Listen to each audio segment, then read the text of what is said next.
So what is a successful PhD student? In my opinion, it's determined based on your publication record. So how many first author publications you have and what impact factor journals they are published in.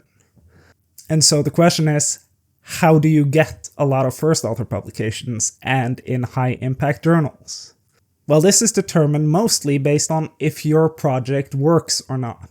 If your project works instantly and easily, then you'll get a bunch of publications. And in chemistry, and I think in STEM in general, your project is mostly determined by what kind of project is funded by your advisor. You have very little say over what your actual project is. And so if your project works instantly, you'll get a bunch of publications. If it doesn't, you won't get any. And so in my opinion, it's mostly based on luck. Okay, so you can choose an advisor who has a record of publishing a lot in high impact journals, but you're still dependent on that actually being the case for your project. It can definitely still fail you. There is no guarantee that your project will work just because a professor has a track record of a lot of publications. Like, he could have been lucky in his initial part of his career where he's happened to produce projects that worked. But then, later on, he might be unlucky or unskilled in understanding what is going to work and what isn't.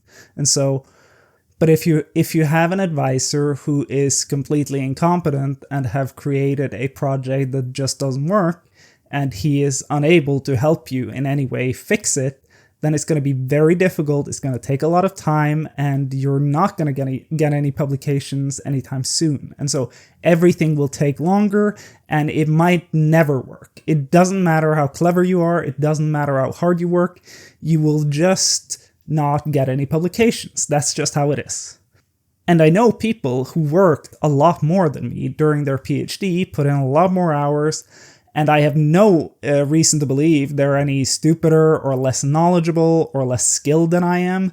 And I think the only reason they got a worse publication record than me is because they were unlucky with their projects, or I was more lucky than they were. And there is a lot of survivorship bias in academia where professors claim, or professors say, oh, I worked hard, I got a lot of publications, therefore hard work gets you publications. It's hard work that determines your luck or whatever. But everyone worked hard, including the people who didn't become professors, even though they tried. And the truth is, those professors were lucky. Truth hurts. That's just how it is. And when you're done with your PhD, this is what determines how competitive you are. Like, your publication record as a PhD student and postdoc determines if you get a job as a tenure-track academic. That's how it is, and you have very little control over what those projects are and the outcomes of those projects. I would say maybe as a professor, it start to be slightly less luck-based, in that you can control a larger portion of what work is actually being done in your lab. But you still need luck in order to get publications, like fellowship applications and grant applications are very much luck-based, dependent on what kind of reviewers you get. And so the early stage of your academic career can very much determine what your entire academic career is going to be like.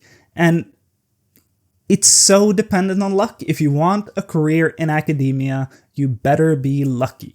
But that's all I have in this video. If you want to know more about my opinions on academia, please leave a comment in the comment section, and I'll see you in the next one.